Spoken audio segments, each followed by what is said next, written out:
Yanibingelela bathandekayo egameni lemfeli wethu Jesu, yena lo asifela isiphambanweni.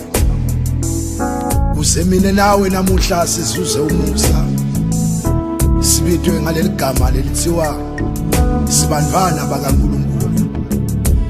Bathandekayo sitawuthola emavi ngekubhalwa kwencwadi yaSamuela wesibili 9 kepha sitawuqala evesini lekuqala siyofika evesini lika 13 kepha siyaqaphuna ihloko bathandekayo kuyo lencwadi lengcwele. Bathandekayo baNkulunkulu, lamavi akhuluma ngendvodza, kepha lendvodza ligama layo kwakunguMefibhoshethi, angumntwana waJonathani. Jonathani lona bekatalwa inkosi Sawula, Mefibhoshethi bekatalelwe bukhosini. Lethi livule mbhali kulawo mathuba lebekathi akhona, kepha kuleso sikhathi ekubuseni kwenkosi Davidi livela kaIsrayeli belikhungathwe timbi njengalokhu timbi tikukhungathile nawe mhlobo wami. Lithi livule mbhali kulawo mathuba Mefibhoshethi ngendzaba yempi wajubeka tinyawo takhe totimbili, waba yingini wakakhoni kuhamba. Wase Mefibhoshethi batali bakhe namkhulu wakhe lomsawule sabafile, watholakala yena asahlala eveni, noma ke mhlawumbe edolobhaneni lelincane. Igama leli dolobha bekuyi-Eltobhari. Leli gama lelise-Eltobhari lisho indzawo bathandekayo, indzawo lengenaso sibusiso, indzawo lekhungethwe kuhlupheka, indzawo lengabalwa etindzaweni letingahlala abantu kepha labaphilako kulo mhlaba lesikuwo. Kepha bathandekayo ebuseni kwenkosi Davida lithi livule mbhalo moya waNkulunkulu wehlela kuye, wathi Davida asesihlalweni sakhe sebukhosi wathi ukhona yini na, kepha lengamendela umusa, kepha endlini kaSawula lo insali yakhe na. Lithi livule mbhali kodwa tingeko kasethi yavela, lithi Nkosi, Nkosi, ukhona umntwana, kepha lo ngumntwana Jonathani, kepha lo hlala eDobhari. Lesingamlatha Thixo sibuye naye kuwe, mane sosishosha, mane soyingini, asathi singenda njani bone lathi. Lithi livule mbhalo yakwazi uthumela amanxusa apha fika kulelo dolobha, sayamthatha asabuya naye kuye. Wafika Mefibhoshethi wathi Nkosi, Nkosi, mina ngisasilo lutho, sengifana nenja, kepha lengenamsebenzi ngoba kuhlupheka kungaqile, khathi futhi angisenatinyawo, sengingini kepha ngadalwa nganje. Lithi livule mbhalo waphendula Davidi wathi nceku yami ekulethandzekako emazulu akuvile kukhala kwakho asayaphendula, noma kawusenzaweni kepha lelahliwe, kepha namhla ufumene umusa, emehlweni kaNkulunkulu. Yuleni lithi leflampalo yakodwa wakhuluma David wathi wena uyawuhlala nami nami ngihle nawe, uyawuhlala etafuleni yobukhosi. Lithi leflampalo yakodwa litafula baliphanya ngethwangu lemhlophe, one for fire balibethwa ngephambi lemhlophe.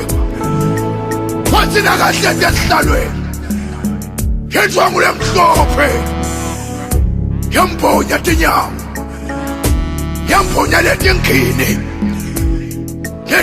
tangabonakali. One fire. Lithi leflampalo kabale ngubo lemhlophe noma lethwangu yayimele moya loyingcwele, moya wefihlakalo. Abana uthole moya lophilako, yawuthole moya loyingcwele, uyawafihla emahlazo, uyafihla kuhlupheka noma besoyihlekisa. Kepha wena ohlala kuwo, kepha uthole moya loyingcwele, ufumene umusa unako konke yeba ngakudzinga ube nako kepha emhlabeni. Lithi leflampalo wakhuluma David wonkosi wathi umusa ukwenele namuhla, ngoba umusa kaJehova usanele sonke bathandekayo. Awukhethi ibala lemuntu noma ngabe sowuhlala endaweni leNkanani elukhulu, noma ngabe wadalwa ekhaya elimpofu, noma ngabe i-background yakho yimbi kanganani, kepha nawufika kuJesu kuyaguqulwa tinto bese Jesu kunika umusa. Mhlobo wami, lalela ngikutshele, uNkulunkulu namuhla nje ufuna kwendela umusa, ngoba amazulu ayibukile kepha indzaba yakho. Lithi leflampalo ubani namuhla yangamendela umusa na, kepha endlini yakini uNkulunkulu ufuna kusebenzisa wena kuthi endlu yakini iphile. uNkulunkulu ufuna kusebenzisa wena kuthi endlu yakini ibe neligama. Hlala kuye kuvuma, hlala kuye noma kungavumi, ngoba yena ungumqalisi kepha nemphelelisi. Lithi leflampalo bantwana baka-Israyeli 101 bahloboka uNkulunkulu, bathi abasafuni bona kuholwa uNkulunkulu, kuthi abayinkosi yabo bahawukela timfundiso talamanye amave, bafuna nabo kuphatha inkosi yabo. Uyabavumela uNkulunkulu, bathi khetha lenkosi Kristu, bathi khetha lenkosi yabo, bakhetha Sawula one vision nkosi yabo, bakhetha Sawula sebamkhethile uhlolwa ngumsebenzi labetelwe wona ebukhoneni baNkulunkulu, bahlolwa ngumsebenzi kuthi ahole abantwana ngabo baka-Israyeli. Utendela takhe tinto ushubathi phansi lapho athunywe khona. Lithi leflampalo wathunywa njengaloku na uthunyiwe, kwathi lapho athunywe khona akamba ubulale konke lebekhona kulela lifa. Abalifi belikhona thithithwa kwathi nakafika Sawule Nkosi wakhetha lokuhle wayekela lokubi, wakhetha abafati fobu yawo, wakhetha abafati labahle bababeka one side, laba bababeka one side bababulala. Wakhetha tinjane timbongo letonzile watibulala, wathi letikhuluphele tingogo watibeka one-headed. Khethele flampalo sakwendele konke ngoba liso laJehova libona yonke intaba.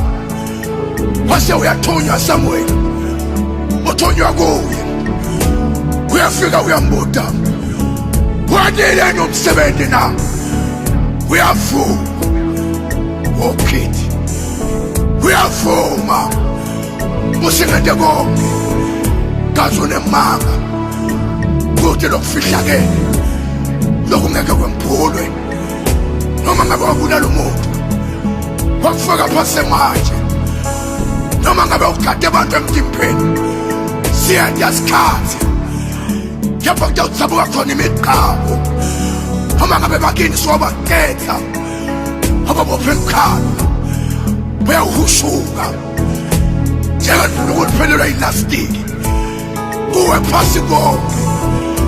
Khethele flampalo yakotho Thixo kwathi Samuel yewena Sawule yini msitho na losemfa kwakho, yini msitho lokulandzelako ngoba kuneliphunga manje. Uyanuka la, uyanuka sticky, uyanuka yena ulandzelwe liphunga ungumsalwane na, yena basalwane bakhale ngawe. Yasengubo yaSawula seyadzabuka, lebekusho ukuthi bukhosi bakhe sebujatsuliwe njengalobule bakho mhlobo, sebujatsuliwe bukhosi. Somanje uhleti ngelinde, sowuhleti ngelidlovu yangena kulesitulo esihlala kuwo, konke sekuphelele man. Leave and I just take. Uyawuhlala kanjani ngoba ngusokho sowuzilindile.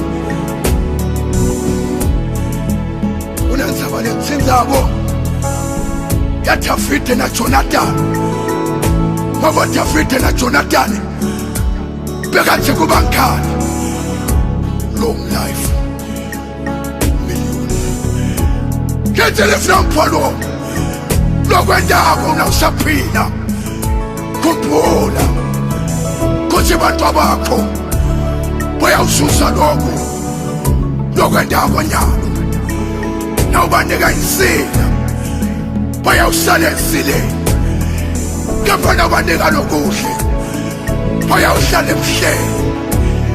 Kungako mhlobo wami uDavide asesesihlalweni wakhumbula Jonathan, kwatholakala ukuthi Jonathan umkhalo wakhe sofile, kwabonakala ukuthi kungcono manje umusa ubuyisele endlini yaJonathan, kulapho kwatholakala khona kepha indodana yakhe kepha lengumaphefo shade willing one. Wase uyendela umusa na ungawuthola lo musa ungesenzaba yakhona Jesu sikhathi sizavuma noma afaka kabuyele emva kwemfundo ngoba kasinamuntu lomile siyadlula kulomhlaba labade kahle kulelive bayabona umbuso wezulu.